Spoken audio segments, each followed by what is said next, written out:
आज मैं आपको इस वीडियो में आज जो आपका प्री बोर्ड का हिंदी सब्जेक्ट का यानी कि 10वीं क्लास का हिंदी सब्जेक्ट का जो पेपर हुआ है उसका कंप्लीट सॉल्यूशन जो मैं इस वीडियो में दूंगा। ये है आपका क्वेश्चन पेपर। 3 घंटे का समय मिला था आपको और 80 नंबर का आपका क्वेश्चन पेपर आया था। पहला क्वेश्चन जो है इस क्वेश्चन पेपर का वो है, निम्नलिखित प्रश्नों के यथा निर्दिष्ट उत्तर दीजिए। पहला क्वेश्चन था अत्यंत और परंतु इन दोनों की संधि विच्छेद करनी थी। तो अत्यंत का है अति प्लस में अंत और परंतु का है परम प्लस तु। उसके बाद दूसरा क्वेश्चन है, वाच्य किसे कहते हैं, सो उदाहरण स्पष्ट कीजिए। तो इसका आंसर मैंने यहाँ पर लिख दिया है। आंसर देखें, दो या दो से अधिक पदों के सार्थक समूह को जिसका पूरा पूरा अर्थ निकलता है वाक्य कहते हैं। उदाहरण के लिए, सत्य की विजय होती है, यह एक वाक्य है क्योंकि इसका पूरा पूरा अर्थ निकलता है। उसके बाद नेक्स्ट क्वेश्चन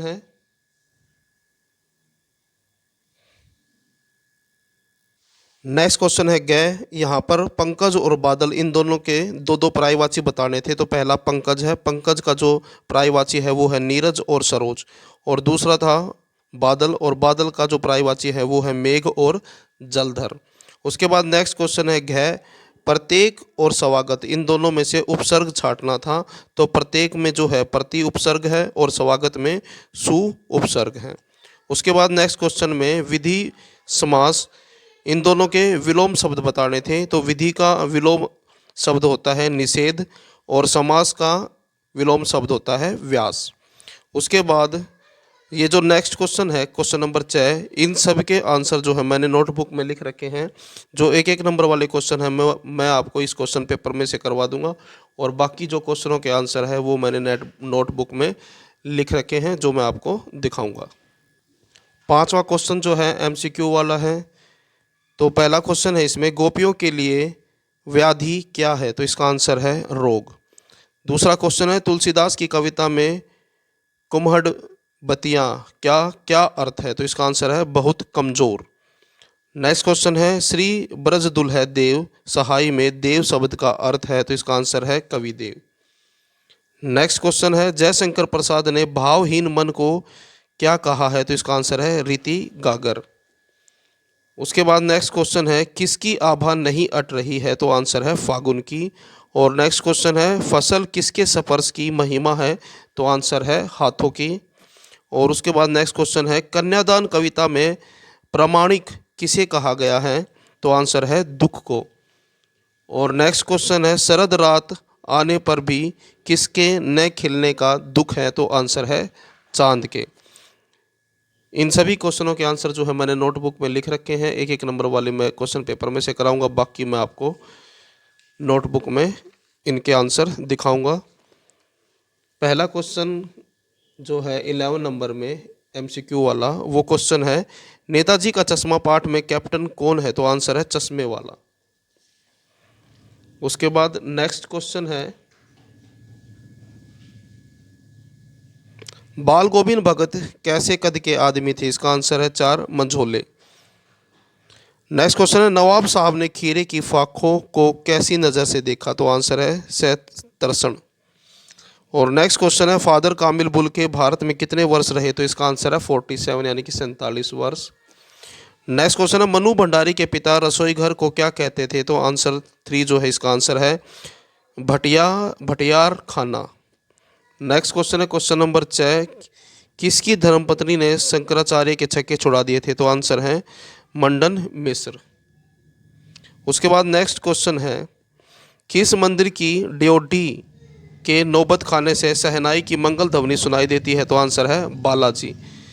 नेक्स्ट क्वेश्चन है, आग के आविष्कार की पृष्ठभूमि में मूल तत्व का क्या नाम है। तो आंसर है पेट की ज्वाला। बाकी के क्वेश्चनों के आंसर मैं आपको नोटबुक में दिखाता हूँ। ये आपका क्वेश्चन पेपर है, क्वेश्चन पेपर देख लीजिए कंप्लीट। उसके बाद मैं इसका सॉल्यूशन भी दिखाऊंगा आपको। तो ये आपका क्वेश्चन पेपर है। अब मैं आपको इसका सॉल्यूशन दिखाता हूँ।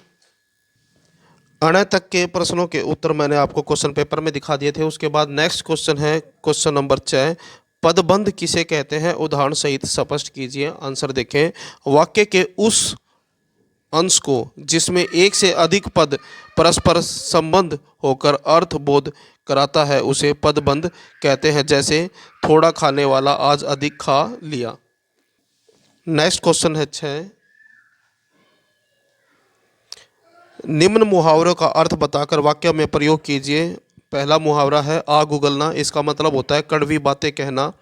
और वाक्य में प्रयोग देखें, रमेश तो हमेशा आग उगलता रहता है। उसके बाद नेक्स्ट जो मुहावरा है वो है नाक का बाल होना। तो इसका मतलब होता है प्रिय व्यक्ति होना। वाक्य में इसका प्रयोग देखें, यह आदमी विधायक का नाक का बाल है। नेक्स्ट क्वेश्चन है क्वेश्चन नंबर 2।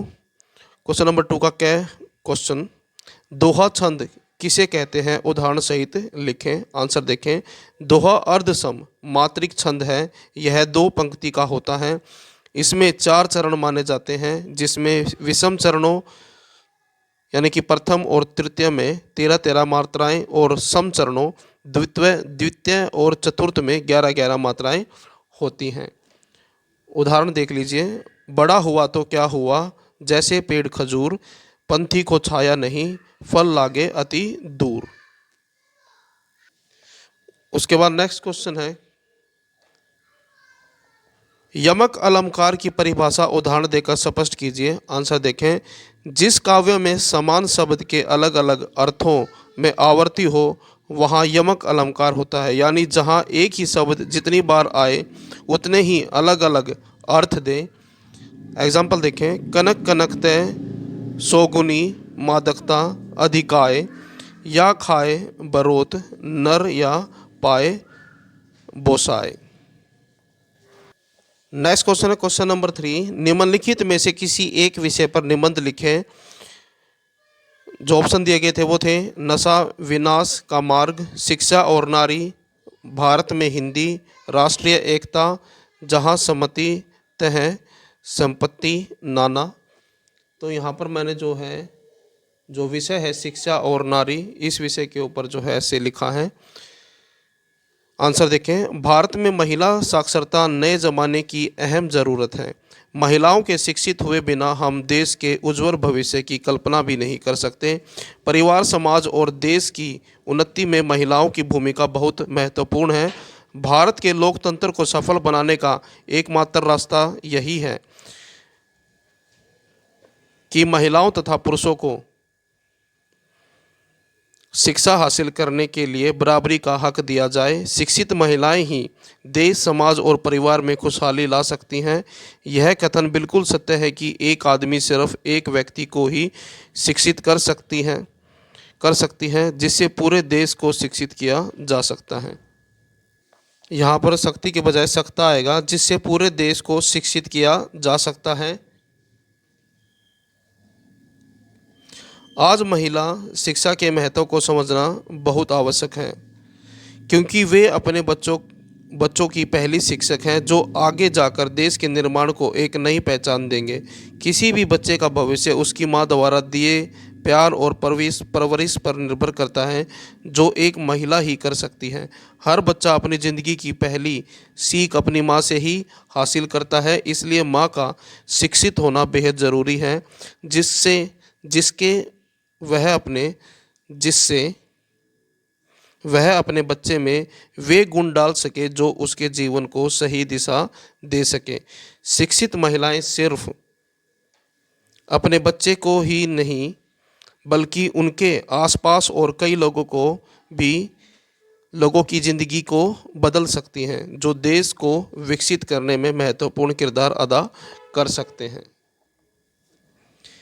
एक महिला अपने जीवन में माँ, बेटी, बहन, पत्नी जैसे कई रिश्तों को निभाती है। किसी भी रिश्ते में बंधने से पहले वह महिला देश की आज़ाद नागरिक है तथा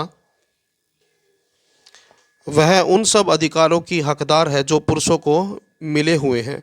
उन्हें अपनी इच्छा अनुसार शिक्षा ग्रहण करने का हक है, जिससे वे अपने मनपसंद क्षेत्र में कार्य कर सकें। महिलाओं को अपने पैरों पर खड़ा करने तथा आत्मनिर्भर बनाने में शिक्षा सहायता करती है। शिक्षा न सिर्फ महिलाओं का समाज में स्तर ऊंचा करती है, बल्कि महिलाओं के प्रति समाज की एक संकीर्ण सोच, जिसमें उन्हें माँ बाप पर बोझ की तरह देखा जाता था, को भी खत्म करती हैं। शिक्षा महिलाओं को पुरुष की भांति समाज और देश को प्रगति के पथ पर ले जाने के कर्तव्य से भी अवगत कराती हैं। उसके बाद क्वेश्चन नंबर 4 है, और क्वेश्चन नंबर 4 में जो है एप्लीकेशन और लेटर आते हैं।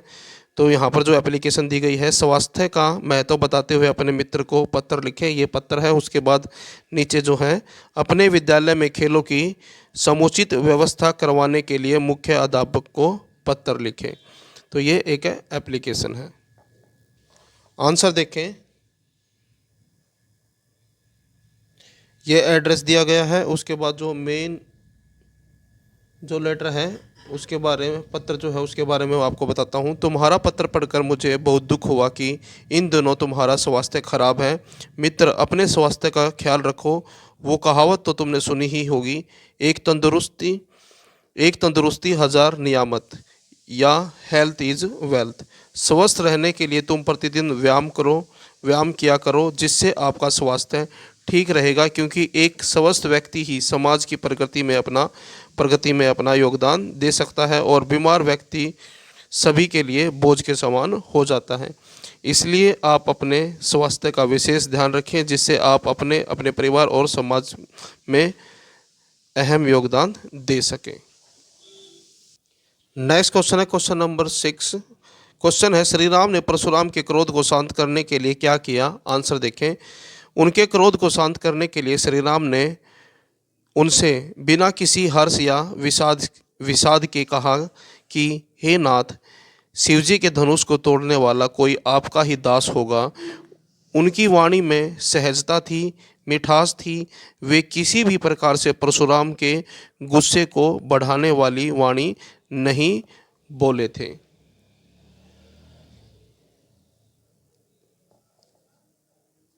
नेक्स्ट क्वेश्चन है क्वेश्चन नंबर 7। बादल से मानव को क्या प्रेरणा मिलती है? आंसर देखें, बादल मानव जीवन में क्रांति लाने की ओर संकेत करते हैं, जीवन को उत्साह और संघर्ष के लिए प्रेरित करता है, जीवन में नवीनता लाने, परिवर्तन लाने की ओर संकेत करता है।